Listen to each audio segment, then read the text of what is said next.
Hello everyone, my name is Claudius Kazan. In this video, we start talking about musical intervals. Understanding intervals is crucial in building a solid foundation. A solid foundation in understanding triads, seventh chords, the system of scales, and other related music topics.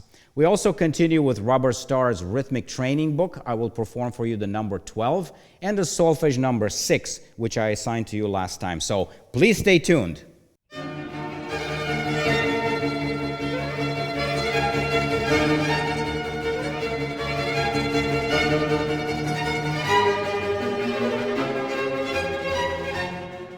Welcome back. I chose today to talk about primes, seconds, and thirds only. Those three different kind of intervals. Okay, and I will try to remove all the clutter of knowledge thrown in by theorists and scholars on the internet about the topic. We're not talking about ratios and things like that. We're talking about intervals, primes, seconds, and thirds from a musical standpoint. Okay, you guys are probably going to become musicians, and you're not going to need all that very, very theoretical mathematical and physical knowledge about intervals. What you're going to need about, the information to build chords, to study triads, seventh chords, the system of scales. Things are really, really important for you as practicing musicians. Okay? I will show you exactly at the piano how to find seconds, how to identify them, and how to gauge their quality. We talk about qualities in here. And I'll show you what kind of seconds we have, and then we'll talk about thirds, and then finally about primes. So let's go to the piano right now. All right, we're here at the piano again, centered on the piano. And I showed you guys from previous videos how to find and how to identify half steps and whole steps on the piano. Okay, remember we went from C to D. Okay, and we said this is a whole step because it has a black key in between. Okay, you're going to be surprised to know that in music theory we call them seconds, not whole steps and half steps, but seconds. Okay, and the kind of second we have between C and D is a major second because we can split it between C and C sharp and C sharp and D, right, which are minor seconds. But we have another naturally occurring minor second here between E and F, okay, because there's no black key in between. All right, so this is a naturally occurring minor second. There's another one here between B and C, and that's another naturally occurring minor second. Now, if we give degrees to all these scale points in here, C, D, E, F, G, A, B, C, and we call this 1, 2, 3, you'll notice between 3 and 4 we have a minor second, and also between 7 and 8. Okay, so this is really important for you guys to remember that in a scale, in a major scale, between the third and the fourth degrees and between the 7th and 8th degrees, we have minor seconds. Okay, whole step, half steps. This is what we call them, also half steps. And in some other countries, English-speaking countries, they call them semitones. Okay, this would be a tone, or a whole step, or a major second, and this would be a semitone. Okay, tone, tone, tone, semitone, tone, tone, tone, semitone. Okay, or whole, whole, half, whole, whole, whole, half. And in music theory, major, major, minor, major, major, major, minor. Okay. Now you're going to ask me, okay, well, what happens between here and here? If I call this C and call this C sharp, will it be a second? My answer to you will be no. You have to go to the next note to have some kind of a second. If I spell this one as a D flat, then yes, I have a minor second. Going from C to D flat, it's a minor second. But going from C to C sharp, it's not a minor second. It's actually an augmented prime. We'll talk about primes a little later. Okay? But between C sharp and D, I have a minor second. D to E flat, right? I would have to spell this as an E flat in order for this to be a minor second. So D to E flat is a minor second. D sharp to E would be a minor second. E to F is naturally occurring, and so on. So you see my point in here. You have to go from one note to the next note in order to call it a second. Okay? And you can see visually in here how minor and major seconds play a role. Now, how about C sharp to D sharp? Yes, that's a second. That's a major second. Why? Well, because I have this white key in between, right? So going from C sharp to D sharp, it's a major second, right? Because I can split it further between this and this, okay? So this is how the theory works with seconds, and it's very easy to look at it at the piano, okay? Let's go back to the board. All right, let's see how we notate some of these seconds on paper right now, okay? Let's start with pitch C. It's a good pitch to start with, okay? And we know from the piano that we have to go to some kind of D. C to D is a second, otherwise we wouldn't have seconds, right? And we notate that with the number 2. But we also have to notate its quality. Quality means whether it's major or minor, okay? Seconds, as you can see, fall into the category of major, minor intervals, okay? You'll see some other intervals in the future that are not starting as major, minor. They're different. But seconds start their life as being either major or minor, okay? In our case here, C to D is a major second, and we notate that with a capital M, okay? So a capital M2 means major second, and it goes nicely here under the C to D, okay? It's a major second. Also, we know that E to F is a minor second, and we notate that with a lowercase m2, okay? But what happens if we have an accidental in there? Let's say that we have F sharp to G. We don't know what that is, okay? It is indeed a second because it goes from some kind of F to G, but we don't know yet what it is. So in your mind, what I want you guys to use is to take away the accidental, okay? So think about F to G without the sharp in there. What kind of a second would you have if you had just F to G? And we know from the piano that that was a major second. Now, imagine your major second right now here. This is the interval. This is the space, a major second. What happens if I put an accidental, a sharp in this case, on the lower note? Okay, I'm going to bring this up, right? What happened to my interval? It just shrunk a little bit, right? It became smaller because I put a sharp on the lower note. So my major second all of a sudden becomes a minor second. So this is how you have to think about things when you have accidentals involved. Think, what does the accidental do to my interval? Okay? Remember, we are measuring the distance between these two pitches. And whether you put the accidental on top or on bottom, it's very, very important. If you put a sharp on the bottom note, it's going to shrink your interval. If you put a flat on the bottom note, it's going to make your interval bigger. If you put a sharp on the top note, it's going to make your interval bigger. If you put a flat on the top note, it's going to make your interval smaller. Okay? So that's very important, and believe me, if you remember those seconds on the piano, C to D, D to E, E to F, F to G, G to A to B, and B to C, and you know their qualities by heart, dealing with accidental is just thinking, okay, what does the accidental actually do to my interval? Is it making it bigger or smaller? Okay? And that's fine. Let's look at another one. How about F sharp to G, okay? F sharp to G sharp. Let's go F sharp to G sharp, okay? What's F to G? Let's take away the two accidentals. F to G is a major second, right? You could put the accidentals back in one by one and see what it does to your interval, but there's a shorthand right now. If you put the same kind of accidental on both notes, okay, that means that your interval is going to basically remain the same, okay? Yes, the pitches are going to go up, but they go up by the same amount, okay? So it's safe to say right now that F sharp to G sharp is another major second. So I'm going to put the, whoops, this keeps happening.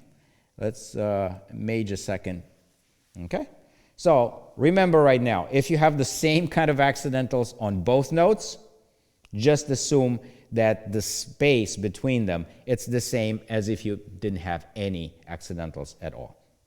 Okay?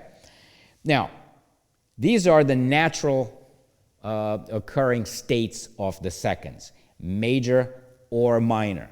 Okay? However, there are two more states I want you guys to really understand and know about right now. And that is that I could operate on the major second and I could make it even bigger. I could stretch it even bigger than major, and that it's called augmented. Okay? So we can take a major second and we can stretch it even more and we can make it augmented. Let's say that on this line I'm going to have a C and I'm going to go to a D sharp. Okay? Now look on the line above. C to D was major, right? Now C to D sharp, okay? It's still a second. I'm going from C to some kind of a D, right? That is an augmented second. And we notate that with an AUG, whoops, AUG 2. Okay? That's how we notate an augmented second. All right? Conversely, I can do the same with, for example, E and F. I can make it even smaller, right? What if I put a sharp in front of the E right now? So I'm dealing with E sharp to F. It's still a second. Theoretically, it's still a second, so I have to put the number 2 in there. But what did I do to my minor second, if you look above? I just shrunk it even more, okay? And I made it into a diminished second. And I notate that with the word dim, okay? It's a shorthand for diminished. So a dim 2 means a diminished second. A diminished second is a second that's 1/2 step smaller than a minor second. Now, let's leave talking about enharmonics a little bit until a little bit later, okay? Because a diminished second sounds like something else, okay? But right now, we're purely talking theoretically what we can do with these seconds. So remember, seconds start their life as being either major or minor, okay? And we can further operate on them by stretching the major into an augmented or by shrinking the minor into a diminished, okay? So basically, we're talking about 4 states of seconds: major, minor, augmented, and diminished, okay? Again, it's the same concept. If you don't know, or if you're asked to build these intervals, start from natural intervals, meaning without sharps or flats, and then add accidentals on top or on the bottom as you need. Let's do some exercises in here. Let's go to this third line in here, okay? And let's say that we want to build an augmented second, okay, starting on pitch G sharp.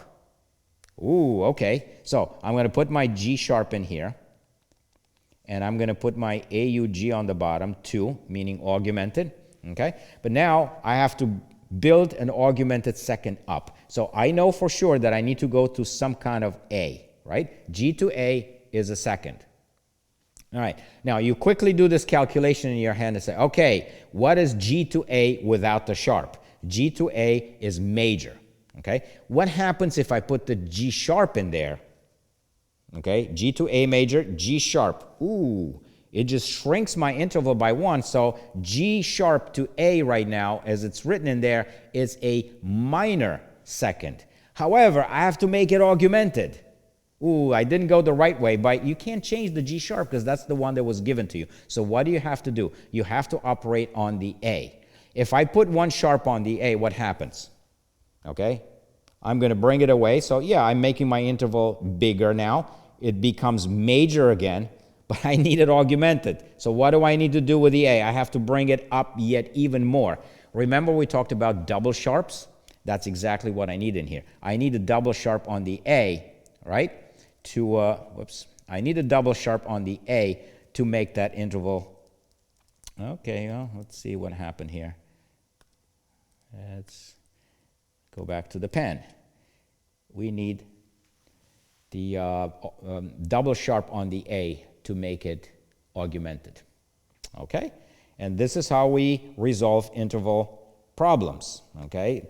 I'm going to give you a homework for next time, which involves building intervals, and some of those intervals are going to be seconds, and this is how you'll have to think when you are asked to build some of these more unusual intervals. Let's do one with diminished right now.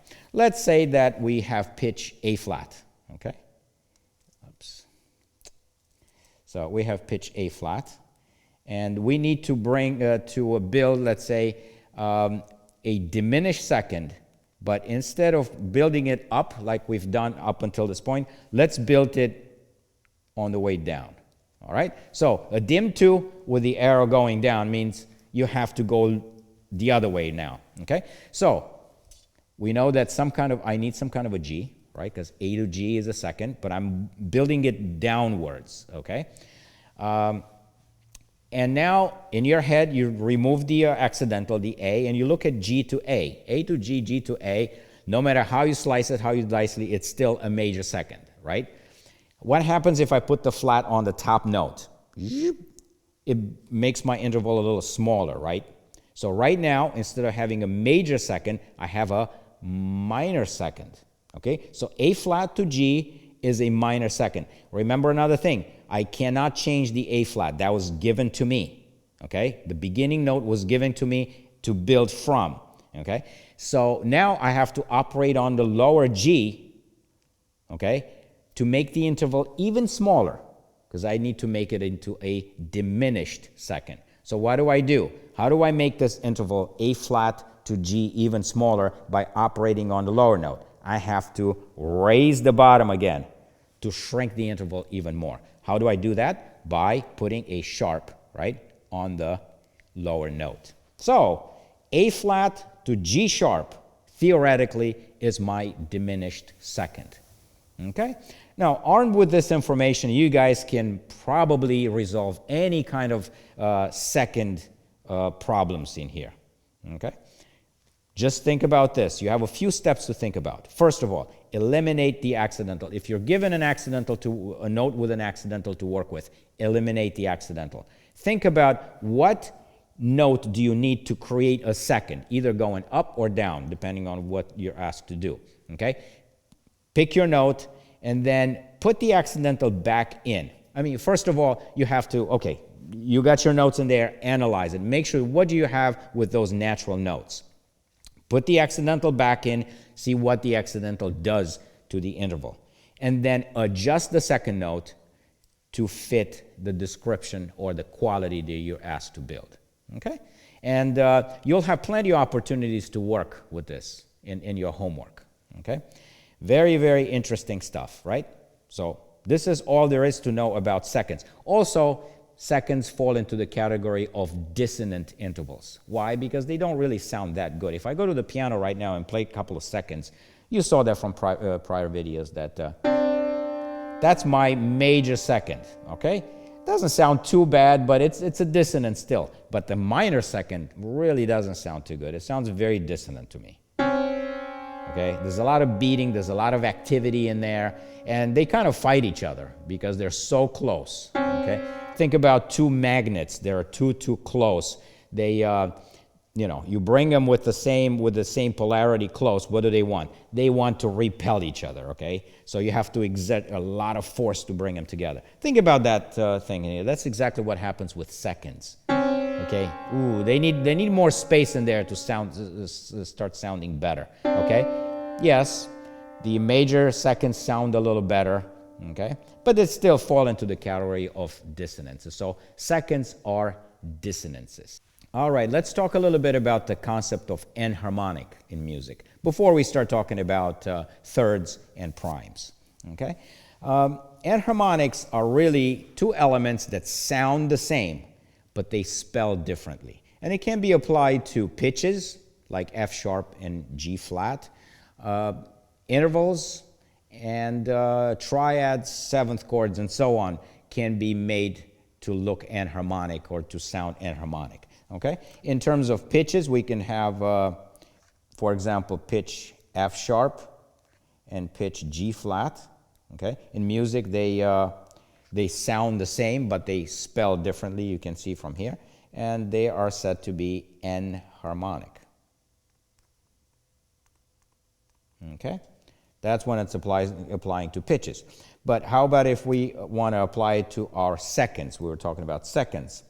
Let's say that we have a second here called that goes F sharp to G sharp, for example. Okay? That's a major second, right? What if we want to spell this enharmonically? We can spell this G flat to A flat. Okay, this is a very simple concept here. So these pitches and these pitches are said to be enharmonic. Sound the same, but they spell differently. Okay. So how about an example of another seconds that are enharmonic? How about something like something a little more extreme? Let's say that we have E to F sharp, okay? And I'm going to ask you to spell these two pitches enharmonically, this second here. E to F sharp, by the way, is a major second, okay? And how can I spell, first of all, I can spell the F sharp immediately. I can spell it as a G flat, right? But how about the E? And I still have to keep the interval. I have to keep it as a second. I have to basically lower this F to an F flat, right? So that it sounds like E from before, okay? So E to F sharp has the same effect, the same sound as F flat to G flat. And I can safely say that, oh, yeah, this is another major second in there, okay? So these two intervals are enharmonic, okay? So that's important. Keep that in mind, because I might ask you in your homework to respell a couple of seconds here and there enharmonically, okay? Very nice. Let's go on right now and talk about something that you have to remember. First of all, something that you have to remember in seconds. And this is very, very important. Please make an effort to remember this, okay? Start like this. Start on a C scale. C, D, E, F, G, A, B, okay? Those 7 pitches. And remember, C to D is what kind of a second? This is major second. D to E is what kind of a second? Major second. E to F, it's what kind of a second? Minor second. Okay? F to G, major. G to A, major. A to B, major. And B to C again is what? Minor. Okay? So the only 2 minor ones that you should really remember in seconds, it's between E and F and B and C. If you know these naturally occurring seconds in there, you can resolve any other problems, because you know that by putting sharps and flats in there, you can make the interval smaller and bigger, and you're going to eliminate the accidental first. You're going to think about these natural ones. What are they going to be? What does the accidental do to the interval? Does it make it bigger or smaller? And you can adjust the other note accordingly, okay? So really, this is something that you have to remember. You must remember those 2 minors here, E to F and B and C. Everything else is all major, okay? So with that, armed with that information, you should be able to resolve your seconds part of the homework that I'm going to give to you, okay? Great. Let's go on and talk about thirds. And we're not going to spend too much time with thirds, because you already know about seconds. So let me erase the board in here. I'm going to talk about thirds. Thirds is the distance between one note and the third note, either up or down, okay? So before we go to the piano, let's do it theoretically, since we're already at the tablet. So let's put a G clef in here, and let's say that we go from F and we want to build a third, okay? Always count 1, the note that you're on right now, F, F, G, A, right? So if I put my A on top, I know I already have a some kind of a third, okay? Now, the question is, we know it's a third, what's the quality, okay? And how do I find the quality of the third? Thirds, again, fall into the category of major minor intervals, just like the seconds, okay? And we have to look now at what happens in there. So we're going to split this third in here into seconds, F to G and G to A, okay? And we're going to look at these 2 seconds that this third is made out of. F to G is what kind of a second? It's a major second, right? And G to A is also a major second. If you have 2 major seconds in there, your third is going to be also major, okay? So it's safe for me to put the capital M3 in here, okay? So always split your your thirds like this. Look at what kind of a seconds is it made out of. Conversely, how about if I have an E to G, okay? Now I'm going to split this. I'm going to go E to F and F to G. E to F, it's minor, okay? So I have a lowercase m in here. And F to G is major, okay? When you have a minor and the major, you're talking about a minor third. So in here, I'm going to have to put a lowercase m3, okay? So remember this, and that's all you have to do, okay? Just split the third in there into its seconds. If you have 2 majors, the third is major. If you have 1 minor and a major, your third is going to be minor. Remember, naturally occurring, you'll never have to deal with 2 minors. You'll never have 2 minors happening one in a row like this in the scale. You always have either a minor and a major, or a major and a minor, or 2 majors and so on, okay? So this is all you have to do about thirds to be able to give the quality of the thirds. Now, remember, now let's put the C scale in here. C, D, E, F, G, A, B. And let's build thirds on each of these pitches. C to E. We already, okay, C to D, major. D to E, major. Okay, my third here is a major third. Okay? D to F. D to E major, E to F minor. Oh, that's a minor third here. E to G, E to F minor, F to G major. Oh, minor third, right? F to A, F to G major, G to A major, major third. Okay, and I'm going to quickly put them on for you guys since I know them. You can do your calculations if you want. Okay.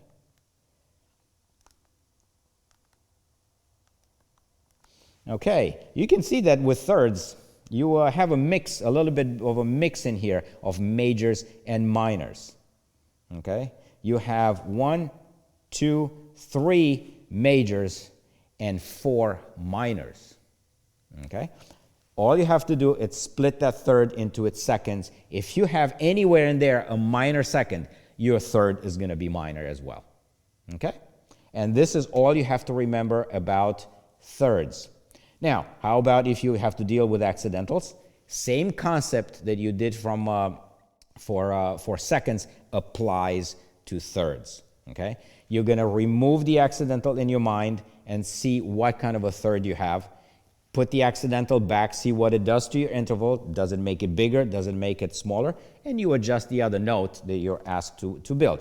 So let's say we have F to A flat. Let's analyze this first and see what we have.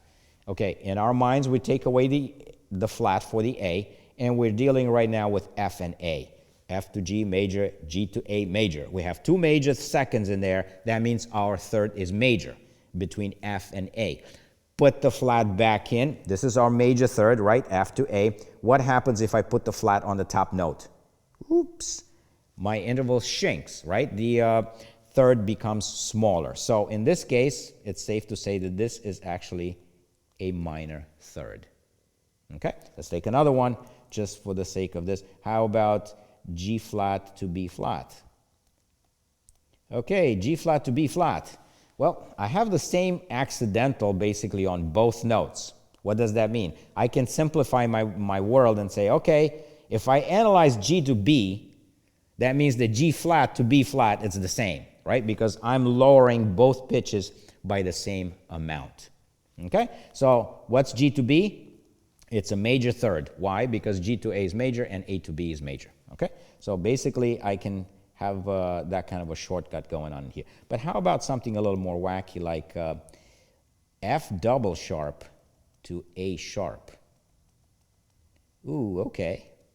Let's see what we do with this. How about F to A? I'm eliminating all accidentals from here. F to A is major because F to G is major and G to A is major. So I'm starting with a major third, okay? Let me deal with the top note first, okay? And I'll deal with the double sharp later. The top note I'm going to have to raise by one half step. So from major, it becomes even bigger than major. What are those intervals that are bigger than major? Remember from seconds?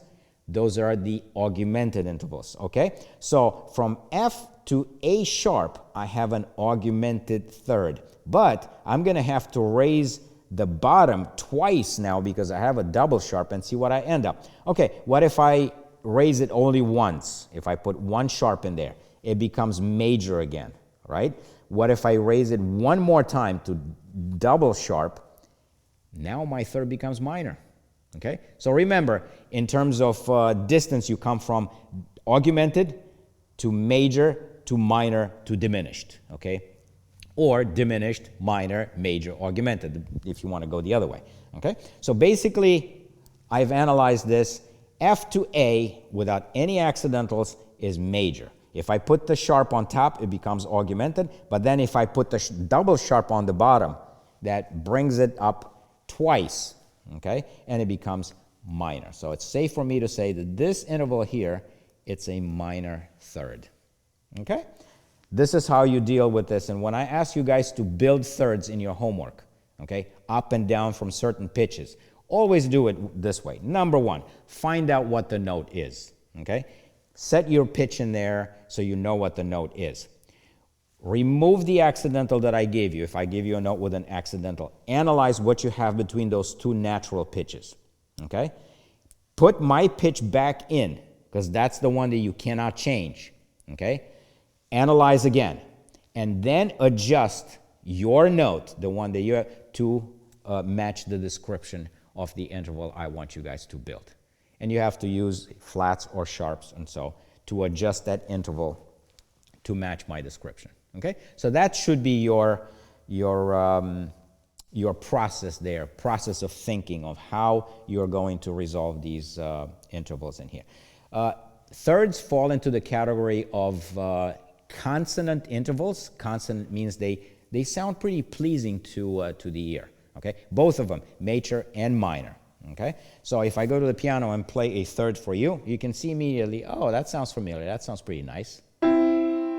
Okay, plenty of space between those intervals, and that's why they are consonant. Okay, so that's a major third. How about this? Okay, that's a minor third. Still sounds very nice, right?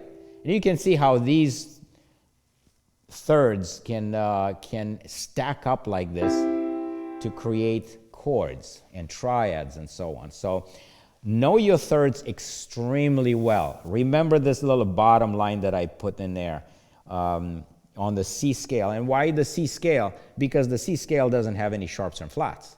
Okay?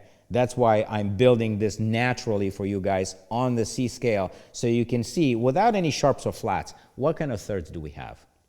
Okay? C to E, major. D to F, minor. E to G, minor. F to A, major. G to B, major. A to C, minor. And B to C, minor. If you remember this, okay, in your head, you're going to be fine. You can resolve all the problems that I'm going to give you with thirds. Okay? So that's kind of important. But I don't want you guys to just remember them like a parrot, you know. Go to bed and, you know, have something in front of your eyes and go to sleep and say, hoping that you're going to wake up in the morning and you're going to know all these thirds. I want you to think about what you're doing also.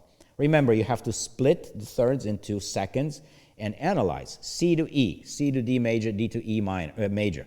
Okay, if both of them are major, then my third is major. If I have one minor in there, then my third is minor. Okay? Great. And you know about the concept of enharmonic already. Let's, at the end here, let's build an, actually, I'm going to use this top here. Let's see if this works. All right, so let's see if we can resolve a little bit of an enharmonic third problem here. Let's say that I give you pitch E flat and G, okay? And I wanted you guys to respell this for me enharmonically. It's very easy to respell the E flat enharmonically because that's enharmonic with D sharp. So let's put the D sharp in there. But what if I want to spell the G enharmonically? Okay, I have to go to some kind of F because that gives me a third, right? Otherwise, I don't have a third. But how do I spell G as an F and some kind of F? Okay? Immediately I can think, okay, if I put a sharp is not going to be enough. But if I put a double sharp in there, that's enharmonic to G. Okay? So first of all, if you're given some kind of a problem to resolve like this, first of all, do the simple one first, I would say. Okay? Respell enharmonically the one that you know immediately. E flat sounds the same as D sharp. Start with the D sharp. And then see, okay, what interval do I have to build? I have to build a third. Okay, get your third in there, and then you see, how do I respell that second element enharmonically? Okay? And you'll come up with the proper thing. In this case, I have to go from F twice up so I can match the pitch of G. Therefore, I need a double sharp. Okay? Great. One other thing that I want to talk about today before we go into our other topics like the star exercises and the solfege is I want to talk a little bit about primes. Okay, primes are intervals, basically, that happen between pitches with the same name. Okay, for example, if I start with a C, okay, and I go to another C, do I have an interval? Theoretically, I do. It's called a unison, okay, or a prime.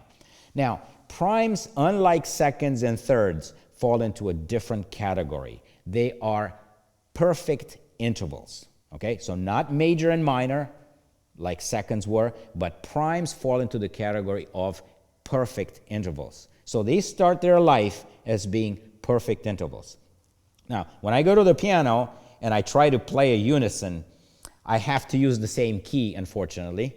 But if I had two pianos, I can play the same note on one piano and next on the other piano, and now they both sound at the unison. It's easier to think about people singing in a choir.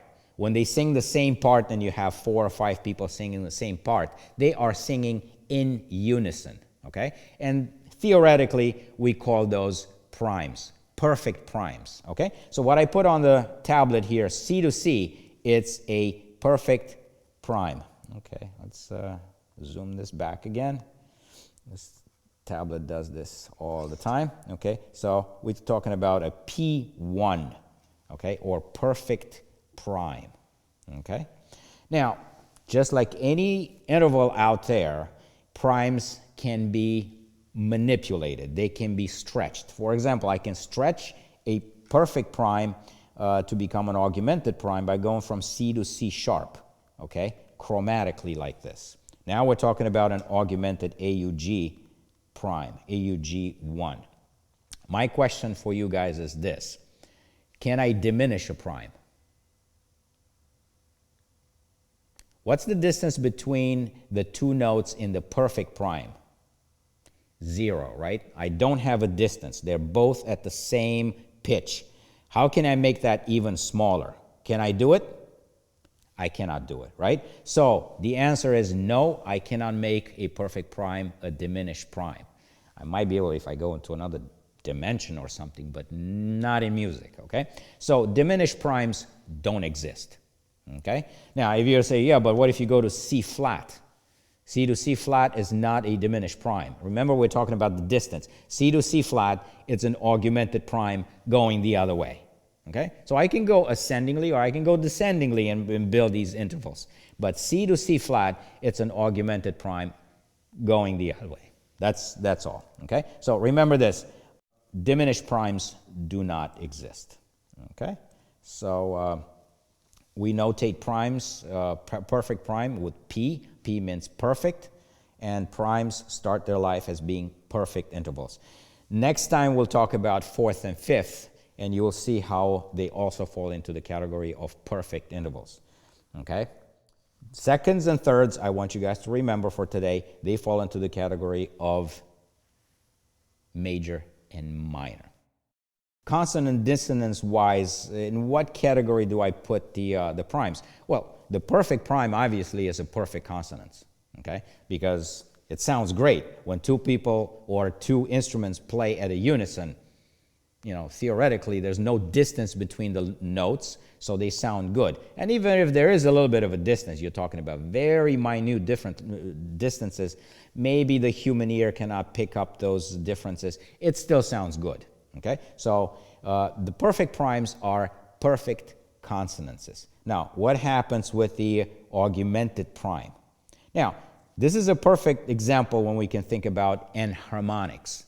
What is the augmented prime enharmonic with? And you say, oh, wait a minute. If I spell the C sharp as a D flat, okay, oh, that's my minor second. Okay, so now you have to think minor seconds fell into the category of dissonances. Okay, so that means that my augmented prime, it's also a dissonance. Okay, it doesn't matter how you spell it, it matters how it sounds when you talk about consonances and dissonances. All right, so augmented primes, dissonances, but perfect primes are perfect consonances. Okay. Great, now you guys know about all these three different intervals, primes, seconds, and thirds. Okay, and you know how to resolve all these problems with all the homework that I'm going to give you. And I hope you remember those few things that I told you. Know your seconds and thirds by thinking about intervals built on the C scale, the natural intervals. C to D, D to E, E to F, and try to remember them. Same thing for the thirds, C to E, D to F, E to G, and so on. And if you remember these, you're going to be able to do your homework just fine, and this gives you a really solid understanding of how we're going to talk about intervals from now on. Okay? Great. All right, let's go on to the star exercise. I assigned to you last time number 11 and 12, and I promise you that I will perform the entire number 12 here. There's only 4 lines, so I usually do 3 lines if the exercise is longer. But in this case, since it doesn't take that long, I will perform the entire number 12. Number 12 was based on the 7/4 meter, the complex meter 7/4, all right? And you can see how Mr. Starr is dividing each measure in here, okay? It's dividing into half of it, it's based on the 3/4, and the other one on the 4/4. So he wants you to conduct in here, number 12 I'm talking about, 1, 2, 3, 1, 2, 3, 4. Okay, so that's exactly how each measure divides in here, and it's really easy because you don't have to switch and you don't have to go between anything. So here we go. I'm going to perform the number 7 in here. Let me put the metronome on. You know, you guys, I like this metronome thing, and it's very good for you as well. And let's put it at 90. 90 is my favorite metronome speed here because it's not too fast, not too slow. And 1, 2, 3, 4, 5, 6, 7. Let's go. Ta ta ta ta ta ta ta ta ta ta ta ta ta ta ta ta ta ta ta ta, ta, ta, ta, ta. Ta, ta, ta, ta.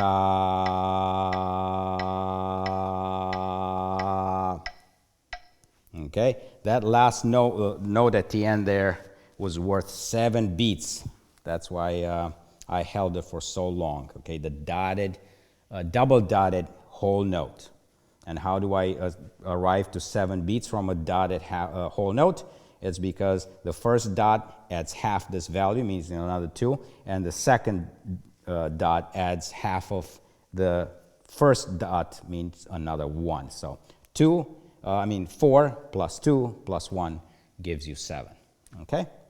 So if you guys have come to the same performance that I did for you, you've done a great job. I'm going to assign you for next time the next 2. I want you to look at number 13 and 14. Number 13, he wants you to conduct even differently. It's still in 7/4, but basically you split your conducting into 2, 3, and 2. So 2 plus 3 plus 2 equals 7. The way to conduct this is this: down, once to the left, okay, that's the first 2 part, and then 3 to the right, that's the 3 part, and then 2 up. So kind of weird, but it's a way of doing so. 1, 2, 3, 4, 5, 6, 7. 1, 2, 3, 4, 5, 6, 7. Okay? And he shows you very, very clearly with that dotted fake bar line how you should conduct and how you should think about this. And always remember, you look ahead a little bit just so you can anticipate your conducting. Work slowly, not at 90. If you have issues, bring it down to 60 or something like that. Work maybe one line at a time, and then try to put them together into a credible performance from the top to the bottom of the exercise, okay? Number 14 kind of mixes them. So this is the more difficult of all. It mixes these 3 different ways of conducting 7/4, okay? But again, he divides everything with a dotted bar line for you. So you don't have to figure it out. You can, at sight, see, okay, I have to conduct like this. Now I have to switch to this, and so on. Okay? Takes a little concentration, of course. But with a little practice, nothing is impossible. Okay? So for next time, number 13 and 14 from the Robert Starr Rhythmic Training book. Great. Okay. Solfege number 6. Those of you who have asked me for solfege number 6 now have an opportunity to see exactly how this is performed, how it sounds, and so on. Again, this is a little more advanced, not more advanced than what I gave you last time, but it involves a little bit of chromaticism, meaning going from half step to half step and so on, back and forth. So you have to practice this a little bit with your keyboard, okay? Again, the way to do this, go to your keyboard and sound the pitches, okay? Do, do, re, mi, fa, fa, sol, la, si, do, mi, re, mi, fa, re, and so on, okay? It's a little bit chromatic, okay? So it's a little more difficult. Take your time on this. Do not rush through it.